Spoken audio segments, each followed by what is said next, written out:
Bueno, continuamos con la segunda parte de la clase. En este gráfico podemos evidenciar lo que les venía diciendo justamente este estudio de Alex Mira, publicado en 2018, donde revela la composición bacteriana de diferentes nichos orales en un mismo individuo, obtenido por este método, por este enfoque de secuenciación masiva de Next Generation Sequencing, basado en el análisis de el gen que codifica para la subunidad 16 Bedber del RNA ribosomal, un marcador genético específico de bacterias que está presente solo en bacterias, pero que en función de las áreas de variabilidad y de hipervariabilidad podemos hacer identificación, podemos hacer taxonomía y podemos hacer la clasificación a nivel de género, ¿sí? Y a nivel de especie.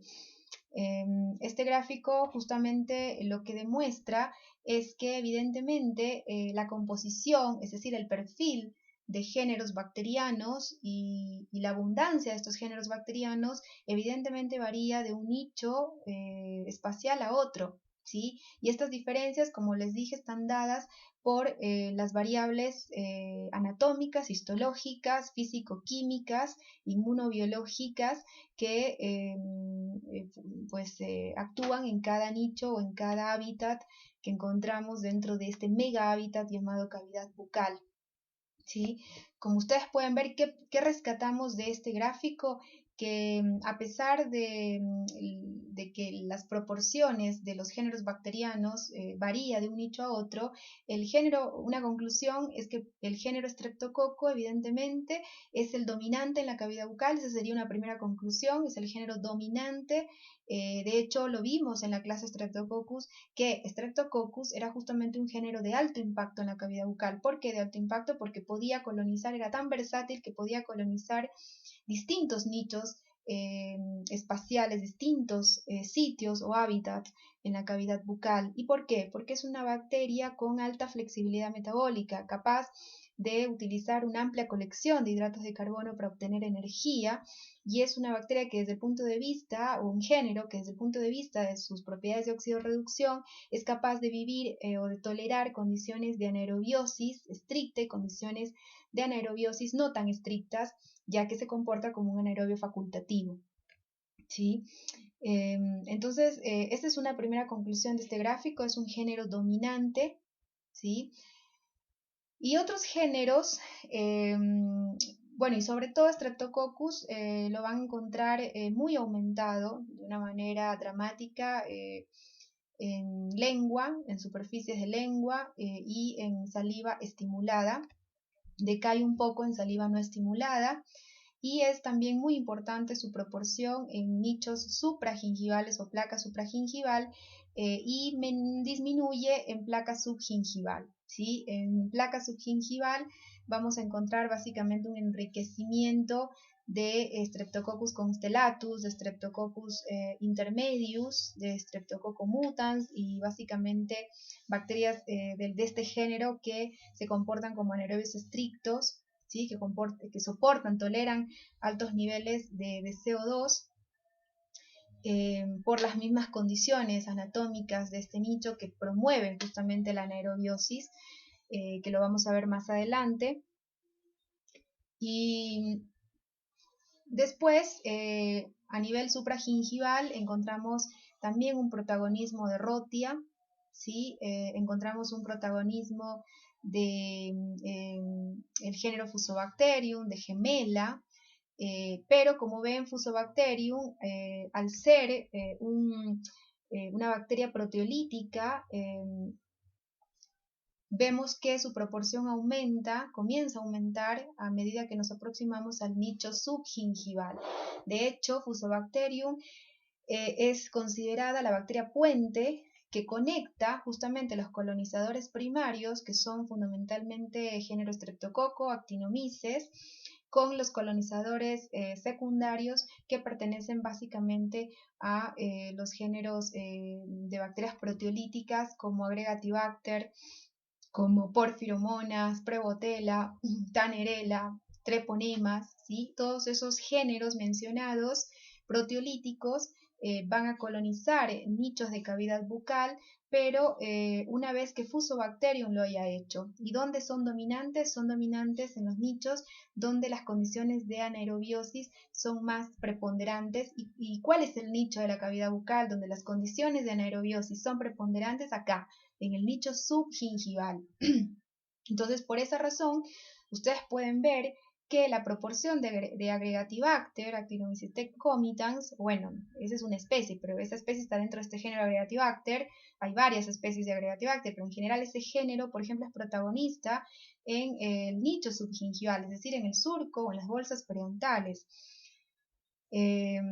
Como también lo es Fusobacterium, justamente. ¿Por qué? Porque para que se agregue Agregatibacter tiene que haber antes Fusobacterium, ¿sí? Ese es un dato muy importante que tienen que recordarlo, porque es clave de la microbiología bucal, ¿sí? Y como ven, tanto la composición, el perfil de géneros bacterianos y la abundancia de los géneros bacterianos que encontramos en la lengua es bastante similar, bastante compatible con la identificada a nivel de saliva estimulada, ¿sí? Así que ese es otro dato a considerar. Y, por ejemplo, en el caso de Streptococcus bellonilla, que son dos bacterias ecológicamente similares, ¿sí? ¿Por qué? Porque ambas son acidogénicas, ambas son acidúricas, ácido tolerantes. Por ejemplo, ustedes pueden ver que mientras la proporción de Streptococcus es alta, es menor la de Bellonella. ¿Por qué? Porque, como les había dicho, son especies ecológicamente similares. Al ser ecológicamente similares, no funcionan tan bien en un mismo nicho, ¿sí? Generalmente tienden a estar separadas, ¿sí? Mientras la una está, por ejemplo, en dorso de lengua, la otra se va más hacia la superficie ventrolateral de lengua, del mismo nicho, ¿sí? ¿Por qué? Porque son ecológicamente similares, entonces tratan de competir por los receptores. Pero bueno, Bellonella, al ser una especie muy ácido tolerante, puede beneficiarse de la acidez generada por especies del género Streptococcus, ¿no?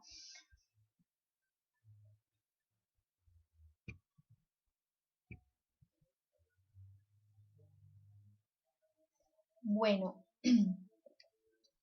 esto ya lo habíamos mencionado, el trabajo de Castalonga y Herzberg del 2015 desglosa los diferentes nichos que podemos encontrar en la cavidad bucal y que son aproximadamente 5 nichos, ¿no?, identificables o que ya han sido caracterizados: el nicho diente, el nicho surco gingival o bolsa periodontal en condiciones de enfermedad, el nicho lengua con diferencias que se han marcado en cuanto a la región dorsal y ventrolateral de lengua. Es decir, que la comunidad microbiana que se establece en el dorso de lengua exhibe algunas diferencias con respecto a la que se establece en las regiones ventrolaterales de lengua. El nicho saliva, y como ustedes vieron en el gráfico anterior del estudio de Alex Mira del 2018, se registran diferencias importantes, sobre todo no tanto en la composición, sino más en la proporción de especies entre saliva estimulada y saliva no estimulada. Y el nicho, superficies epiteliales remanentes de la mucosa oral, que básicamente son microbiotas similares a las que encontramos en saliva. ¿Por qué? Porque las superficies epiteliales de la mucosa bucal son superficies que se descaman, y al ser descamantes, las bacterias colonizantes no están o no pueden permanecer por largo tiempo. ¿Por qué? Porque en el proceso de descamación van a ser arrastradas a la saliva y las vamos a encontrar también en la saliva. Entonces, de alguna manera, la microbiota o el microbioma identificado en saliva es un marcador de lo que, o es un predictor de lo que podemos encontrar colonizando las superficies mucosas o las superficies epiteliales remanentes de la mucosa oral. Bueno, entonces vamos a empezar describiendo brevemente la microbiota de cada uno de estos nichos, estos en condiciones de salud, en condiciones de eubiosis. ¿Y ¿Qué se sabe sobre la microbiota o el microbioma salival? Se sabe que no posee una microbiota indígena o una microbiota autóctona. ¿Por qué? ¿Por qué no posee la saliva una microbiota indígena o autóctona o propia de la saliva?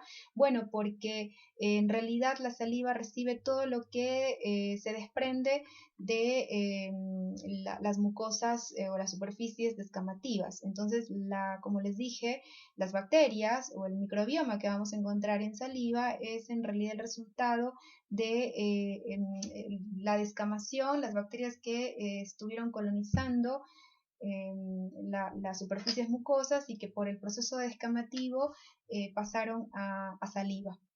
Así que no tiene una microbiota indígena autóctona propia, sino más bien transitoria. Es un predictor, es un indicador de lo que está pasando en las mucosas. Y está básicamente formada por los mismos microorganismos que podemos encontrar en la biopelícula de la lengua o del microbioma presente en lengua. O sea, la microbiota presente en lengua es básicamente la misma o es muy similar a la que podemos recuperar o la que podemos identificar en saliva, ¿sí? Entonces, si es muy similar a la microbiota que podemos encontrar en la lengua, entonces tenemos que referirnos a describir cuál es esta microbiota de la lengua. En la lengua se han descrito, como les dije, variaciones en cuanto a la composición de su microbioma o de su microbiota según la región anatómica. Entonces hablamos de una composición en la región ventrolateral o cara ventrolateral de lengua, diferente o ligeramente diferente de la que podemos describir en las superficies papilares o dorso de la lengua. Entonces, en dorso de la lengua se sabe que la microbiota está sesgada hacia los géneros Prevotella bellonella, fundamentalmente, mientras que en las caras o superficies ventrolaterales de la lengua, estudios han determinado que, según esta revisión de Costalonga, que reúne varias investigaciones, en definitiva se ha llegado a la conclusión de que la superficie ventrolateral de lengua posee una microbiota sesgada o rica en géneros Streptococcus y Gemela, fundamentalmente, ¿sí? Y bueno, ¿por qué serían estas diferencias? Bueno, estas diferencias al parecer están marcadas por la cercanía con los conductos excretores de glándulas salivales. Vieron que la región ventrolateral está más próxima a los conductos excretores de las glándulas que encontramos en piso de boca. Y ese contacto con la saliva, con los nutrientes de la saliva, es la que daría o promovería esta mayor permanencia, esta mayor colonización o esta mayor abundancia de género Streptococcus y de Gemela a nivel de superficie ventrolateral respecto a los géneros Prevotella, bellonella que encontramos, por ejemplo, en dorso. Entonces aquí se ejemplifica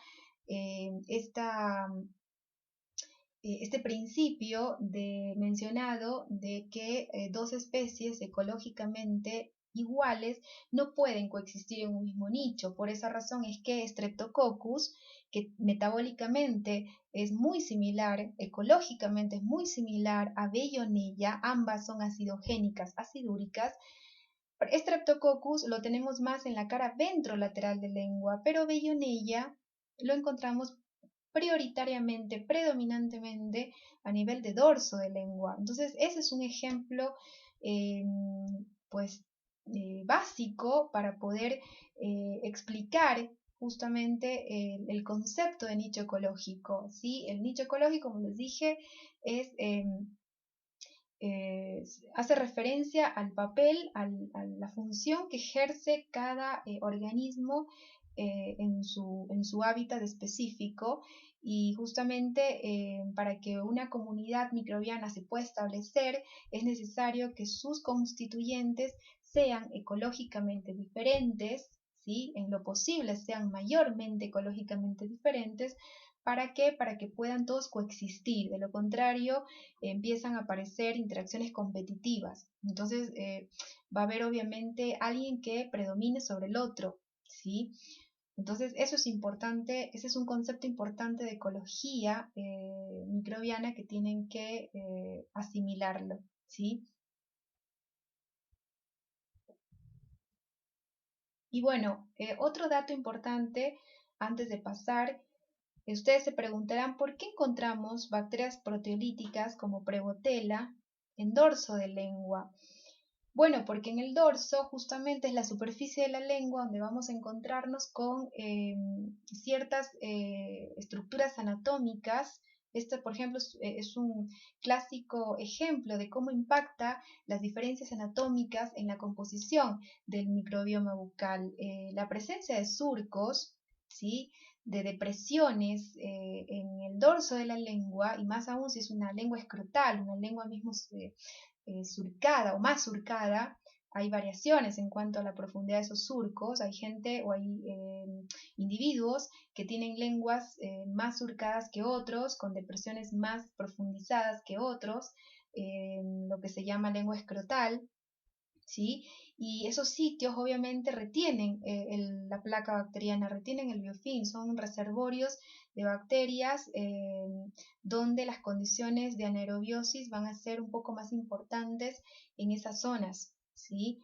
Entre más madura la placa bacteriana, entre más engrosa esa placa bacteriana y más densidad bacteriana va adquiriendo, es decir, va más y más madurando, la concentración de CO2 va aumentando y eso favorece obviamente la colonización de bacterias proteolíticas como el género Prevotella, que por ejemplo es muy alto, la abundancia de este género es muy importante en el surco gingival, en los nichos subgingivales por las características antes mencionadas, y eso es lo que, esa diferencia anatómica es lo que da lugar a que yo no tenga Prevotella de manera importante o significativa, por ejemplo, en la cara ventrolateral. ¿Por qué? Porque no tiene esas depresiones que sí encontramos en el dorso y que favorecen una mayor anaerobiosis.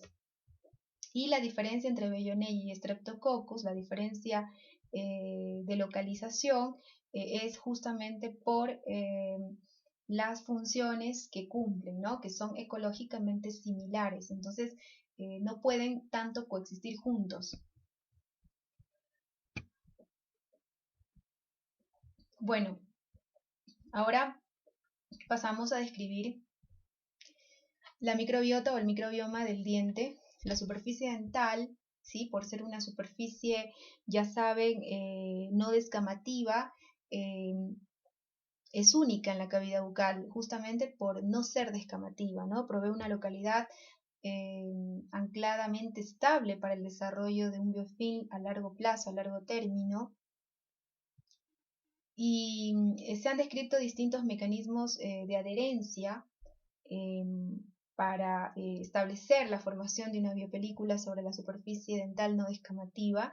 Se han planteado mecanismos basados en la hidrofobicidad, interacciones electrostáticas o de oposición de cargas. Se han establecido adhesiones por ácido lipoteicoico, por lectina carbohidrato, por polisacáridos extracelulares y adhesión proteína-proteína. Y justamente uno de los mecanismos de adhesión más usados por las bacterias para formar un biofilm, para formar una biopelícula sobre la superficie dental, tanto coronaria como radicular, es a través de las proteínas salivales. Ustedes saben que está siempre en constante formación esta película salival adquirida o película salival secundaria, que es un precipitado de la saliva, ¿sí? Las proteínas presentes en la saliva precipitan sobre la superficie dental y forman esta película llamada PSA o película salival adquirida, que al tener proteínas que actúan como glutininas, ¿sí? Glicoproteínas, mucinas, proteínas ricas en prolina, actúan como receptores para que las bacterias puedan adherirse, ¿sí? Y justamente las bacterias exhiben por su parte, expresan ligandos, adhesinas, que pueden ligar justamente con estos receptores, con estas proteínas de la saliva, que al precipitar sobre la superficie, traducido en esta banda de color marrón que les he puesto, que vendría a ser la corona, o la superficie del esmalte rodeada de esta película salival adquirida, que en definitiva es un precipitado de proteínas de la saliva, ¿sí? Pero en la superficie radicular, este precipitado salival glicoproteico va a mezclarse con proteínas procedentes del suero, porque recuerden que el surco gingival está bañado por el fluido gingival crevicular, que es en realidad un trasudado del plasma, y vamos a encontrar una mayor proporción a este nivel de proteínas plasmáticas, ¿no? Tipo albúmina, tipo IgM, IgG, IgA sérica, y en definitiva células provenientes de la sangre también vamos a encontrar a este nivel. Así que bueno, a nivel coronario las bacterias van a usar la película salival adquirida para poder adherirse, y a nivel radicular van a utilizar tanto el precipitado salival, que puede extenderse por fluídica hacia esta zona, y sobre todo las proteínas séricas que exudan al surco gingival. ¿A través de qué? A través del fluido gingival crevicular, el cual aumenta en condiciones inflamatorias, ¿sí? En condiciones de salud ese fluido es limitado, aumenta dramáticamente la cantidad de ese flujo gingival crevicular en condiciones inflamatorias, y al aumentar ese fluido gingival crevicular aumenta obviamente la proporción de bacterias que se adhieren y que se establecen a este nivel, ¿sí? A nivel de la superficie radicular. De hecho, el fluido gingival crevicular ha demostrado tener 30 veces más proteína que el propio plasma. Entonces, al tener más proteína, es una fuente enorme de receptores para la adhesión bacteriana, ¿sí? Entonces son sitios para la adherencia de los microorganismos pioneros. ¿Y cuáles son los microorganismos pioneros en la superficie del diente? La primera biopelícula en establecerse es la biopelícula supragingival, o sea, acá, a nivel del esmalte. Y los microorganismos pioneros pertenecen a los géneros Streptococcus, Actinomyces, ¿sí? Son los primeros géneros en colonizar la superficie dental utilizando justamente esta película salival adquirida. Si no hay remoción de este biofilm, ¿sí? Si no hay medidas de higiene y las condiciones del entorno favorecen este crecimiento de la biopelícula, se van a agregar entonces los colonizadores secundarios, que van a permitir la complejización y la maduración de esa biopelícula. Y ya les dije que el género bacteriano puente, o en realidad la especie bacteriana puente que une, que conecta a los colonizadores primarios con los colonizadores secundarios, es la famosa Fusobacterium nucleatum, ¿sí? Que lo van a ver mejor en un gráfico más adelante. Bueno, en todo caso, las bacterias, una vez que se adhieren, ¿no es cierto?, dan lugar a la maduración, a la complejización de ese biofilm. ¿Por qué? Por métodos, o a través de qué, o a través de los procesos de coagregación.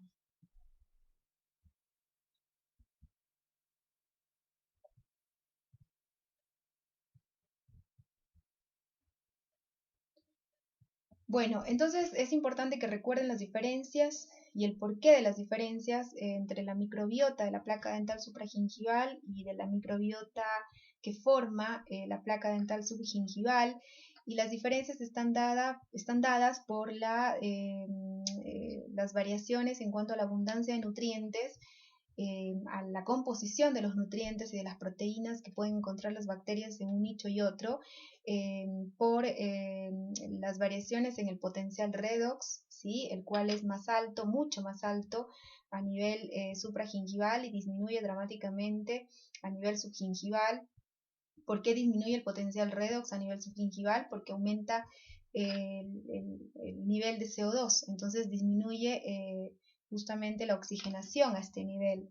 Entre más se complejiza esta placa supragingival, este nicho subgingival queda más aislado de los cambios bruscos de temperatura, de pH y de la oxigenación a la cual está expuesta la cavidad bucal, y aumentan las condiciones de anaerobiosis a este nivel, ¿sí? Entonces esas diferencias ambientales, esas diferencias de entorno, y de nutrientes también. ¿Por qué? Porque a nivel supragingival tenemos las proteínas de la saliva que precipitan a este nivel y promueven la adherencia bacteriana, la cual luego esa biopelícula crece por fenómenos de coagregación, mientras que a nivel subgingival, si bien tenemos proteínas salivales que pues invaden esta zona, pero a este nivel lo que más vamos a encontrar son proteínas provenientes del plasma, ¿sí? Proteínas séricas, y de hecho cuando la placa supragingival no ha sido removida, va a activar una respuesta inflamatoria a nivel de la encía, y esa respuesta inflamatoria va a alterar la relación anatómica entre la encía y el diente. Entonces esto va a hacer que se generen, por ejemplo, pseudobolsas. ¿Por qué? Porque la inflamación estimula el crecimiento de los queratinocitos, hace que ingresen a ciclo celular, proliferen, entonces el tejido se engrosa, ¿sí? Y al engrosarse se forman pseudobolsas, no bolsas verdaderas, sino pseudobolsas. ¿Por qué? Porque la encía al crecer hace que este bolsillo se vuelva más grande. Al volverse más grande, va a lograr que la colonización bacteriana sea mucho más alta, sea mayor, y va a permitir además una mayor anaerobiosis, va a favorecer las condiciones de anaerobiosis a este nivel, y va a promover obviamente la inflamación, promueve además la colonización de un perfil bacteriano diferente al que podemos encontrar a nivel supragingival, ¿sí? Se prioriza el bacterioma llamado, el famoso bacterioma inflamatorio, ¿sí?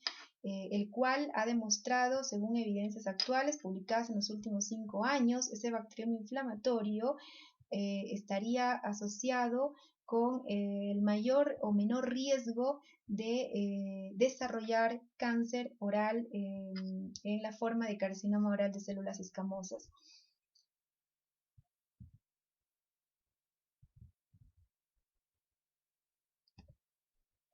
Bueno, esta imagen que fue obtenida también de esta revisión de Costalonga del año 2015, donde nos demuestra las proporciones de los diferentes géneros bacterianos recuperados a partir de placa dental. Esta, entonces, es una estadística que está sugiriendo, que está demostrando la proporción de géneros bacterianos que podemos encontrar en placa dental, ¿sí? Es decir, a nivel del nicho, superficie dental, específicamente placa supragingival, en individuos saludables. O sea, si yo quiero saber cuál es el perfil de bacteriano, el perfil de géneros bacterianos o el microbioma constituyente de una placa dental supragingival, es decir, por encima del borde de la encía, en individuos sanos, individuos con un estatus de salud bucal, es este, ¿sí?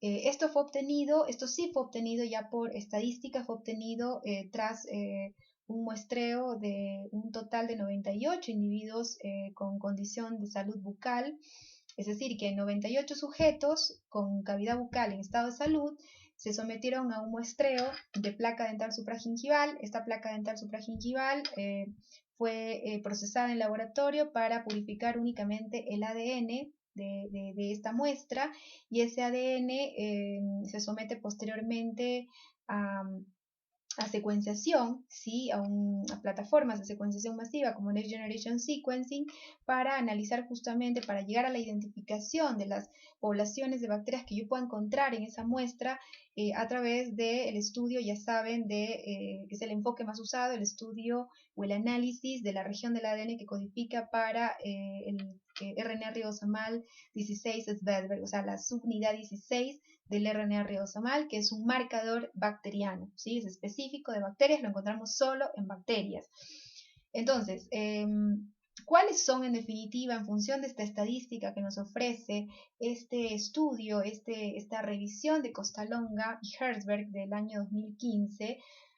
¿Cuáles serían los géneros bacterianos predominantes en la placa dental supragingival? Bueno, como ustedes ven, siguen siendo los estreptococos los líderes.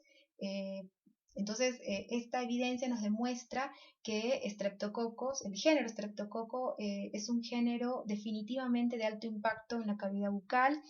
En este estudio, por ejemplo, demostró un 15% de prevalencia, seguido por Bellonella, que serían los dos géneros más abundantes en la placa dental supragingival, Streptococcus, Bellonella, Corynebacterium, que sería el tercer género más predominante en placa dental supragingival, seguido de Actinomyces, y en un quinto lugar encontramos Fusobacterium, que de hecho la presencia de Fusobacterium ya me marca una placa pues más madura, ¿sí? Una placa con mayor tiempo de evolución. Fusobacterium de hecho es el puente para poder conectar a los colonizadores primarios, que serían estos, Streptococcus, Bellonella, Corynebacterium, Actinomyces, serían los colonizadores primarios de esa superficie dental, y Fusobacterium es el puente que permite conectar estos colonizadores primarios con los colonizadores secundarios, que son fundamentalmente bacterias proteolíticas. ¿Sí? Y dentro de este grupo vamos a tener Rotea, vamos a tener Prevotella, Capnocitofaga, que es anaeróbico, necesita altos niveles de CO2, Capnocitofaga, para poder crecer, para poder desarrollarse. Vamos a encontrar también, bueno, Neisseria. Recuerden que Neisseria necesita, a pesar de ser aerobio, necesita de una cierta proporción de CO2 para poder desarrollarse. Recuerden la clase de Neisseria. Vamos a encontrar Haemophilus, Campylobacter, Leptotrichia, Quinguela, Gemela, Selenomonas, pero en menor proporción, ¿sí? Y aquí puede encontrar la lista de géneros bacterianos identificados en estos 98 individuos a nivel de placa dental supragingival, pero en menos del 1%, o sea que son más raros. ¿Sí? Y justamente en primer lugar encontramos, miren, porfiromonas. Porfiromonas, ustedes ven, y este estudio justamente lo demuestra. Porfiromonas es un género bacteriano proteolítico, es una bacteria gram negativa anaerobia que necesita altos niveles de CO2 para desarrollarse. Entonces, el nicho supragingival no le gusta mucho, por eso su frecuencia es menos del 1% a nivel de placa dental supragingival. ¿Dónde la vamos a encontrar fundamentalmente por porfiromonas? En el nicho subgingival. ¿Y en qué individuos vamos a encontrar abundancia de porfiromonas? En individuos con enfermedad periodontal. ¿Sí? ¿Por qué? Porque es un género bacteriano que prolifera, que aumenta de manera importante en condiciones ya patológicas, ¿sí?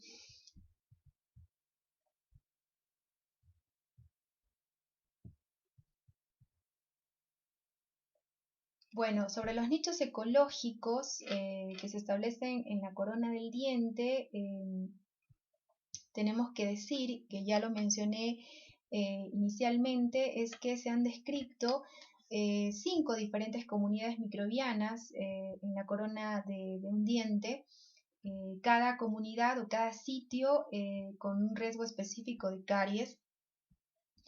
Se sabe hasta el momento que las superficies oclusales y proximales, es decir, esta superficie masticatoria y las superficies proximales de los dientes, sobre todo de los molares, más que de los anteriores, de los molares, son zonas que implican un alto riesgo de caries y estarían relacionadas con una mayor diversidad de la microbiota a ese nivel si la comparamos con la biodiversidad en condición de salud a nivel de superficies planas, vestibulares y palatino-linguales.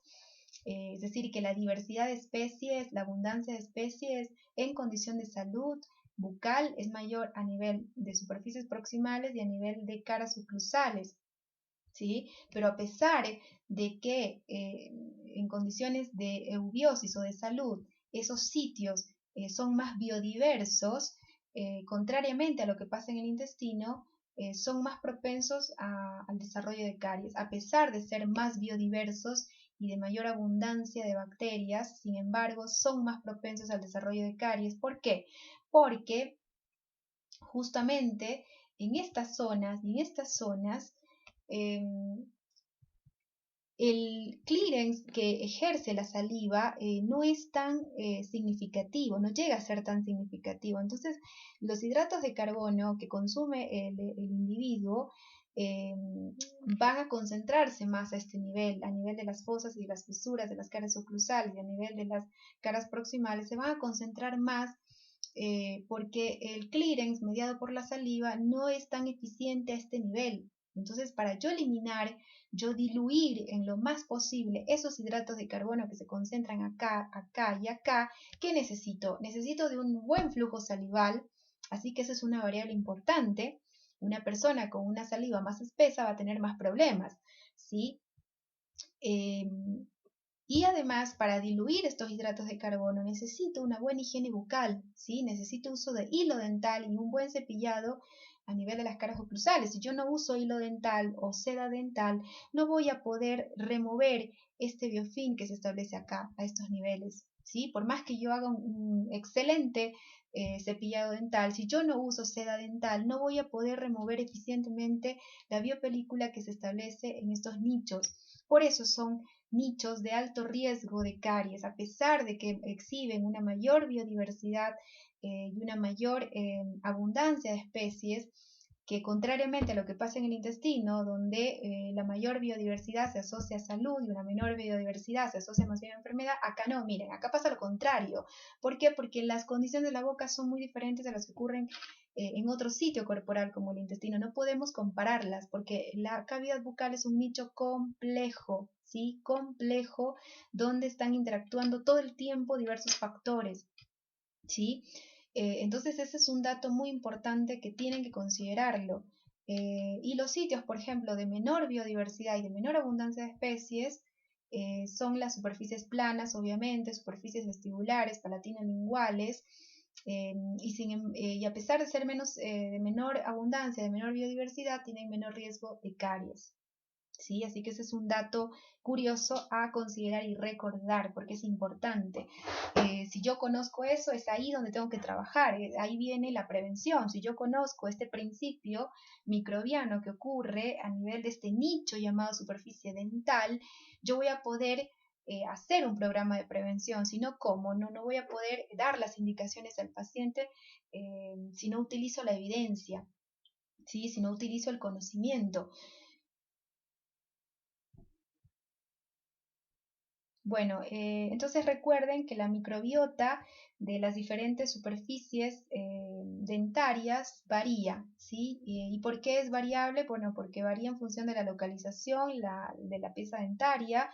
De hecho, los molares exhiben una composición microbiana más biodiversa que la que exhiben los dientes anteriores, así que ustedes ven que la composición del microbioma dental varía en función de la localización del diente, si es diente anterior o si es diente posterior, ¿sí? Varía en función de la proximidad con los conductos excretores de las glándulas salivales, varía en función de la anatomía.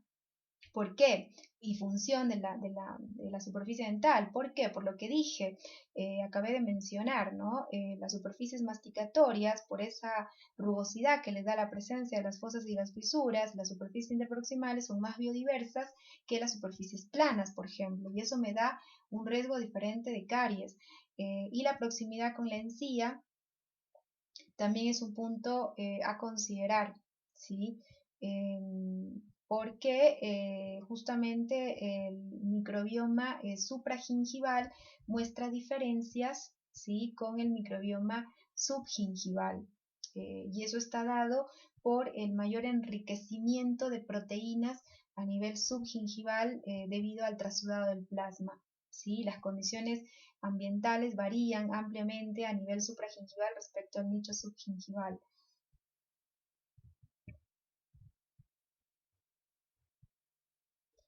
Bueno, en cuanto al microbioma del surco gingival y bolsa periodontal, sobre el microbioma de la bolsa periodontal nos vamos a extender un poquito más en una clase posterior, cuando hablemos de la microbiología de la enfermedad periodontal. Ahora vamos básicamente a referirnos a la microbiota o al microbioma del surco gingival o de los nichos subgingivales en condiciones de salud. Recuerden que la literatura establece, o las evidencias hasta el momento establecen, que en condiciones de salud el nicho, o sea, el surco gingival, es un nicho pobremente colonizado, ¿sí? Con una baja abundancia y una baja biodiversidad de especies microbianas, ¿sí? La biodiversidad y la abundancia de especies microbianas aumentarían en este nicho en condiciones patológicas, ¿sí? Así que en condiciones de salud, en condiciones de eubiosis, recuerden la abundancia y la diversidad de especies microbianas es menor eh, a nivel de este nicho llamado surco gingival. Y como saben, el surco gingival es un espacio virtual formado entre, en este caso, el esmalte de la corona y el epitelio de la encía libre, el cual se pliega, este epitelio de la encía visible, que es esto, se pliega y hace esto, ¿no? Hace este plegamiento y forma este bolsillito que se abre hacia la superficie, se abre al medio bucal y en su porción basal o en su extremo distal, este surco, este bolsillo se continúa directamente con el epitelio de unión, ¿sí? El epitelio modificado. Y este epitelio de unión termina acá, termina donde empieza la inserción de las fibras colágenas de la encía adherida a nivel del cemento radicular. O sea, cuando estas fibras de la encía adherida vienen desde el corion gingival y se insertan acá en el cemento radicular, ahí es el límite donde termina el epitelio de unión, ¿sí? Pero ¿qué pasa? En la enfermedad periodontal, las enzimas proteolíticas liberadas por la respuesta inflamatoria del hospedador y las bacterias periodontopatógenas van a destruir esta inserción, van a destruir estas fibras colágenas y esto va a dar lugar a que migre el epitelio de unión, ¿sí? La migración del epitelio de unión es lo que provoca la profundización de este surco, que de medir hasta máximo 3 milímetros pasa a medir más de 3 milímetros, formando una verdadera bolsa que pues es un verdadero reservorio de microorganismos y un nicho que pues exhibe condiciones dramáticamente diferentes de las que exhibe el nicho supragingival. Entonces, no olviden, el surco gingival forma un nicho ecológico único para la colonización microbiana. ¿Por qué? Porque al estar por debajo de la placa supragingival, está protegido del medio bucal, está más protegido este nicho de las variaciones extremas en cuanto a temperatura y pH, está protegido de la defensa otorgada por el dominio salival y va a quedar expuesto a una mayor concentración de proteínas, una mayor concentración de nutrientes que le otorga el trasudado del plasma, ¿sí? En condiciones inflamatorias, este fluido gingival crevicular que circula a este nivel va a tener, va a presentarse en mayor cantidad, va a aumentar su volumen, aumenta la densidad de proteínas y por lo tanto aumenta la cantidad de receptores disponibles para la colonización microbiana, ¿sí?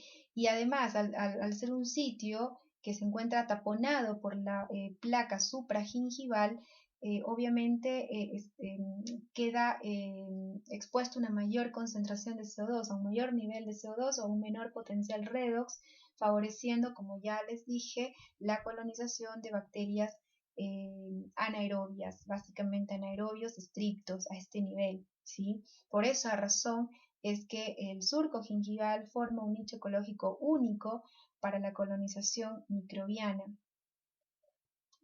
Y bueno, es un nicho de alta importancia biológica, puesto que tanto el epitelio sulcular, este epitelio que está tapizando, que está delimitando externamente este bolsillo llamado surco gingival, y el epitelio de unión actúan como verdaderos sensores inmunológicos. ¿Y por qué actúan como sensores inmunológicos el epitelio sulcular y el epitelio de unión?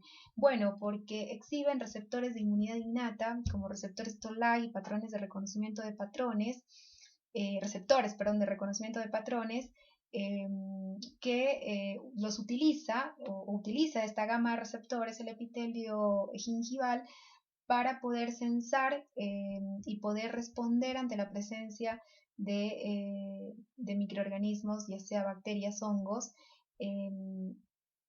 ¿mediante qué? Mediante los patrones moleculares asociados a patógenos que exhiben los microorganismos en su superficie, que supongo que ya eso lo vieron o lo han visto en inmunología. Entonces, es muy importante, el epitelio gingival es un verdadero sensor inmune, ¿sí? Es parte de la inmunidad innata, el epitelio gingival. Expresa de hecho receptores Toll-like y receptores de reconocimiento de patrones, como les dije. ¿Para qué? Para reconocer estos PAMs, estos patrones moleculares asociados a patógenos, es decir, el epitelio gingival puede sensar la presencia o la llegada de patógenos a nivel del surco gingival gracias a este conjunto de receptores. ¿Sí? Y esta interacción ligando-receptor va a dar lugar a que el epitelio responda a estos PAMs liberando un arsenal de quimiotractantes, quemoquinas y citoquinas proinflamatorias, quimiotractantes como interleuquina 8, MCP1, CCL28, SLIPI, que es un inhibidor de proteasas, RANTES, CCL28 y RANTES, por ejemplo, son quimiotractantes de linfocitos. CCL28 es básicamente quimiotractante de linfocitos T, RANTES es quimiotractante de linfocitos T, linfocitos B, células NK, polimorfonucleares neutrófilos, monocitos macrófagos. MCP1 es un quimiotractante específico de monocitos macrófagos. Interleuquina 8 es un quimiotractante de polimorfonuclear neutrófilo específicamente. Entonces, ¿para qué libera estas quemoquinas el epitelio gingival? Y las libera, ¿para qué? Para que puedan llegar estas células defensivas al surco gingival y puedan reducir o tratar de aniquilar esa microbiota que está intentando asentarse a ese nivel, ¿no? Para inhibir la adherencia y la invasión, ¿sí? Inhibir la adherencia y neutralizar o prevenir la invasión de estos microorganismos. Entonces, justamente, por ejemplo, en este intento, el queratinocito y el polimorfonuclear neutrófilo que llega a este sitio llamado por la interleuquina 8 van a evitar la invasión intracelular, van a impedir que bacterias invasivas puedan llegar al entorno intracelular de la célula epitelial mediante esta proteína, la S100A8A9, que pertenece a la familia de proteínas S100 ligadoras de calcio, que la usa. Esta proteína, por ejemplo, se expresa mucho en el ligamento periodontal porque al ser ligadora de calcio evita la calcificación de ese tejido y miren, tiene una función inmunológica muy importante. Recuérdenla, la S100A8A9 la secreta el queratinocito, o sea, el epitelio gingival y el polimorfo nuclear neutrófilo que llega al nivel del surco gingival. Y la secretan ¿para qué? Para evitar, por ejemplo, la invasividad, es decir, evitar que bacterias invasivas puedan acceder al espacio intracelular, es decir, a este nivel, ¿sí? ¿Qué más hace el epitelio gingival en respuesta a los PAMs? Va a liberar citoquinas inflamatorias como interleuquina 1 beta, interleuquina 6, TNF-alfa, que van a favorecer el predominio, la polarización del fenotipo T helper 1, es decir, la activación de la inmunidad celular, pero también va a favorecer la actividad, la proteólisis, va a favorecer la activación de osteoclastos, va a favorecer la activación de metaloproteasas. Así que justamente pacientes o sujetos que son genéticamente susceptibles a enfermedad periodontal, ahí está el punto. Lo que pasa es que los pacientes susceptibles para hacer enfermedad periodontal hacen una descarga de estas citoquinas, de la IL-1 beta, de la IL-6 y la de TNF-alfa en una cantidad extremadamente alta, ¿sí? Entonces es un bombardeo de citoquinas que llevan a una posterior activación de metaloproteasas y a una activación osteoclástica que termina provocando justamente esta pérdida de inserción y esta pérdida ósea característico de la enfermedad periodontal, ¿sí? Así que el equilibrio de esta respuesta y la forma en cómo se produzca la activación de la inmunidad va a determinar el inicio y la progresión de la enfermedad periodontal. También ante la interacción con bacterias en el surco gingival, el epitelio gingival va a aumentar la expresión de moléculas de adhesión, va a incrementar su tasa proliferativa, como les decía, ante un desafío antigénico, ante la presencia de bacterias que acceden al surco gingival. El epitelio circular y el epitelio unión van a responder incrementando la tasa de proliferación, ¿sí? Comienzan a dividirse estas células y eso obviamente genera un cambio anatómico porque la encía, al volverse más gruesa por hiperplasia celular, cambia la relación con la superficie dentaria. Entonces esos bolsillos, ese surco se vuelve más grande, ¿sí? Se pueden formar pseudobolsas que favorecen mucho más la formación de esta biopelícula subgingival.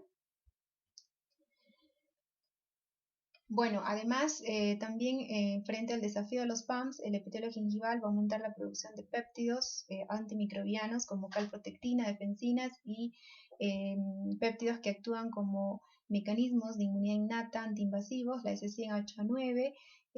Estos péptidos antimicrobianos que libera el mismo epitelio gingival, su función será obviamente inhibir la adherencia, inhibir la colonización y el crecimiento, el establecimiento de una biopelícula madura a nivel subgingival. Entonces, como ustedes ven, el epitelio gingival ejerce funciones defensivas claves, es un integrante más de la inmunidad innata. ¿Sí? Recuérdenlo, el epitelio gingival es un integrante más de la inmunidad innata. Frente al desafío bacteriano, va a responder liberando todas estas sustancias, ¿sí? Que lo que buscan es lograr que llegue las células inmunológicas profesionales al surco gingival y puedan puedan inhibir o controlar o neutralizar esa colonización y el establecimiento de un biofilm maduro, ¿sí? Pero pasa que en sujetos vulnerables, genéticamente susceptibles a enfermedad periodontal, esa respuesta que ejerce el queratinocito frente al desafío bacteriano va a ser tan descontrolada, va a ser tan exacerbada, con una descarga tan grande de estas citoquinas proinflamatorias, estas tres mencionadas, que va a dar lugar a una respuesta inflamatoria dañina, lesiva, que en lugar de curar, en lugar de defender, va a terminar siendo patológica y destructiva, ¿sí? Y eso obviamente se da en sujetos genéticamente susceptibles. Por esa razón es que, si bien los keystone pathogens como Porphyromonas gingival se necesitan, ¿sí? para desarrollar enfermedad periodontal, sin embargo, no son suficientes. ¿Por qué no son suficientes? Porque yo necesito descargar una respuesta inflamatoria exacerbada frente a ese desafío bacteriano para poder manifestar clínicamente enfermedad periodontal. Y bueno, además, pasa que frente a este estímulo, frente a esta respuesta inflamatoria que monta en el epitelio gingival en respuesta al desafío antigénico mediado por los PAMs, esta respuesta inflamatoria va a hacer que el fluido crevicular gingival aumente en volumen. ¿Por qué? Porque va a traer proteínas séricas como IgG, albúmina, citoquinas inflamatorias. Aumenta en definitiva el volumen del fluido crevicular gingival y esto no es un factor favorable porque ya les dije que el fluido crevicular gingival expresa 30 veces más proteínas que el plasma. Entonces, al aumentar en volumen este FCG, este fluido crevicular gingival, va a potenciar la adherencia bacteriana, va a potenciar la formación de esa biopelícula a nivel subgingival, que no es lo que queremos.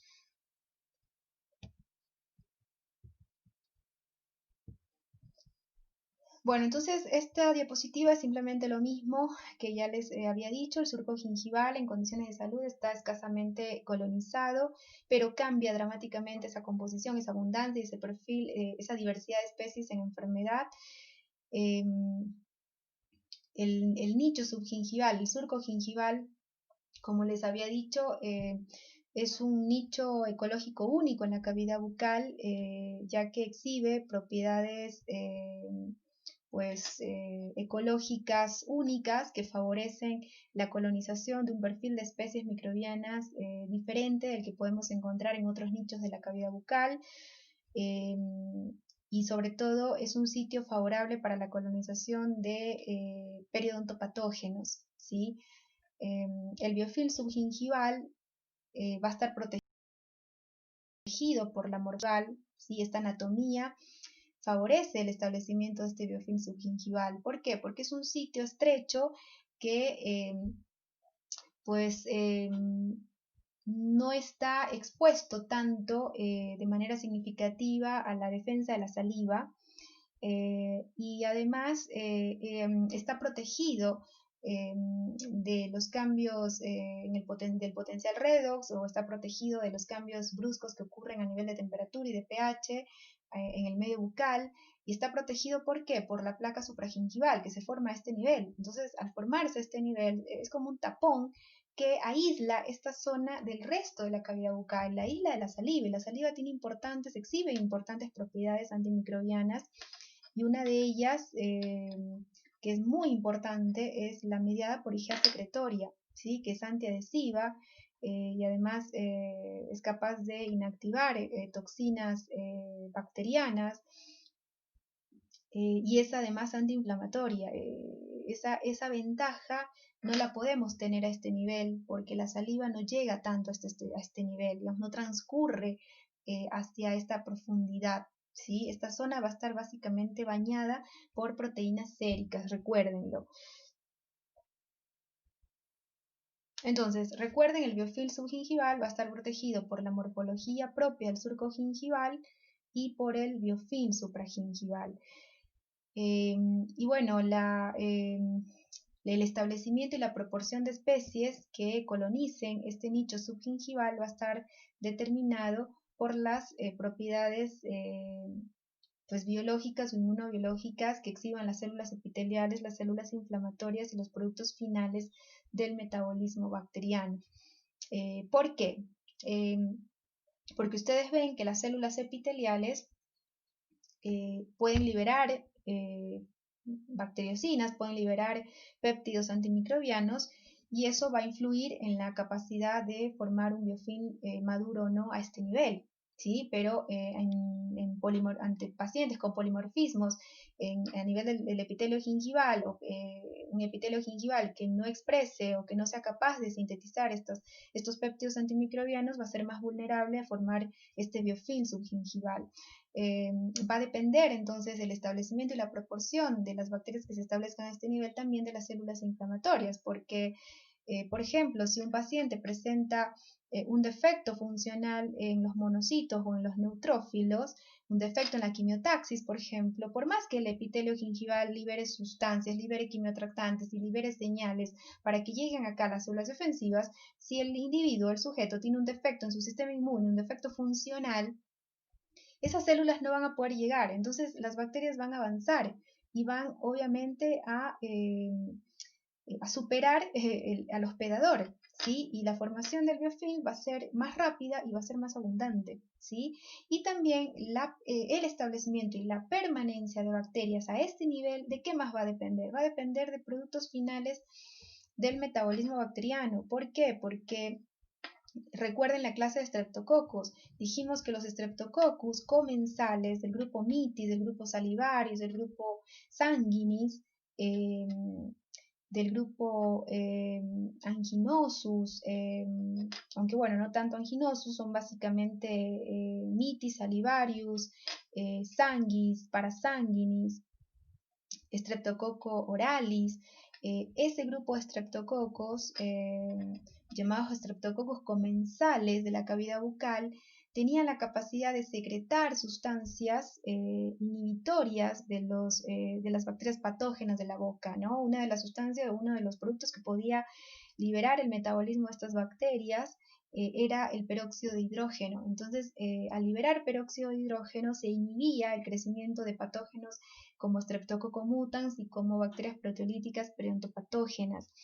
Entonces, si este surco está más colonizado por Streptococcus no comensales como mutans, se va a favorecer obviamente la colonización y el desarrollo de bacterias proteolíticas, pero si el paciente tiene una placa supragingival predominantemente conformada por Streptococcus comensales. ¿Por qué? ¿Por qué tiene un predominio de comensales? Porque tiene una dieta baja en hidratos de carbono, una dieta baja en 100 azúcares y alta en fibras, porque tiene un flujo salival importante.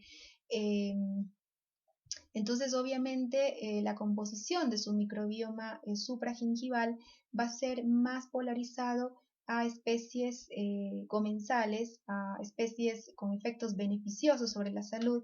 Entonces, ante esa situación, la formación de un biofilm subgingival a este nivel va a ser limitada, ¿sí? Va a ser muy limitada. Así que esto recuérdenlo porque es muy importante. Y bueno, para terminar esta segunda parte de la charla, de la clase, este esquema es muy importante que lo recuerden. Es en este orden que se establece la comunidad microbiana de la biopelícula dental. Dijimos que para que se forme la biopelícula dental, el biofilm sobre la superficie no descamativa del diente, se requiere fundamentalmente de la saliva, se requiere este precipitado proteico de la saliva, ¿no? Entonces las proteínas salivales, la saliva en definitiva actúa como un arma de doble filo. La saliva tiene factores proteicos que favorecen la adhesión de las bacterias a la superficie dental y a la superficie de las mucosas, pero también posee factores proteicos que previenen esa colonización porque funcionan como proteínas o péptidos antimicrobianos, ¿sí? O factores antiadhesivos como la IgA, por ejemplo, la IgA secretoria. Entonces es un arma de doble filo. Las bacterias utilizan este precipitado de proteínas que se forma sobre la superficie del diente como película salival adquirida y que está conformada fundamentalmente por proteínas salivales como mucina, proteínas ricas en prolina, estaterinas, ¿sí? Son las que fundamentalmente actúan como receptores para las adhesinas que expresan las bacterias en su superficie. Y como les había dicho, ¿cuáles son los colonizadores primarios? Esto sí recuérdenlo, los colonizadores primarios pertenecen fundamentalmente al grupo Mitis, al grupo Salivarius. Entonces vamos a encontrar Streptococcus gordonis, Streptococcus oralis, Streptococcus sanguinis, parasanguinis, Streptococcus mitis, que pertenece al grupo Mitis, ¿sí? Esos son los primeros en colonizar esta superficie dental. ¿A través de qué? A través de la película salival adquirida. Luego se agregan actinomyces, que también son colonizadores tempranos, ¿sí? Actinomyces viscosus, Actinomyces naelundi. Se agrega Bellonella también, miren acá, ¿sí? En esta esfera amarilla, esta es una especie de Bellonella. Se agrega Haemophilus influenza, Heparinfluenza, bueno, esos son los colonizadores primarios, ¿sí? Pero los más primarios, los primeros en llegar son Streptococcus fundamentalmente comensales, Streptococcus grupo oralis, mitis, salivarius, sanguinis, parasanguinis, luego se agregan actinomyces, Bellonellas, Haemophilus, Corynebacterium, y luego si las condiciones que están actuando favorecen el crecimiento de esta biopelícula, se va a complejizar la misma, va a madurar, y en esa maduración es importante esta especie, como la ven acá, actúa como un puente, Fusobacterium nucleatum, que es el puente, es el nexo para que la biopelícula dental pase de ser una biopelícula incipiente a ser una biopelícula madura, una biopelícula con alta densidad bacteriana, ¿sí? Es el puente entre los colonizadores primarios y los colonizadores secundarios. Para que se agreguen estos colonizadores secundarios, yo necesito que las condiciones del entorno cambien. ¿Cuál es esa condición o una de esas condiciones? Que aumente la concentración de CO2 para que se agreguen estas bacterias proteolíticas. Pero además, para que se agreguen estas bacterias proteolíticas, como treponema o especies de treponema, de Tannerella, de Porphyromonas, de Garrigacibacter, necesito esta especie puente, necesito de Fusobacterium nucleatum, que es el nexo para que se puedan agregar estos colonizadores secundarios, que son fundamentalmente bacterias proteolíticas que pertenecen a los géneros Treponema, Tannerella, Porphyromonas, Agregatibacter, ¿sí? Y cuando se agregan esas bacterias, entonces ahí hablamos de una placa dental madura, complejizada, ¿sí? Y obviamente la agregación de estas bacterias proteolíticas va a ser mayor, va a ser más abundante a nivel del surco gingival, ¿sí? O en las zonas próximas al ambiente subgingival, y obviamente va a ser más importante esta colonización en pacientes que tengan condiciones o que tengan factores que les predisponga al desarrollo de enfermedad periodontal.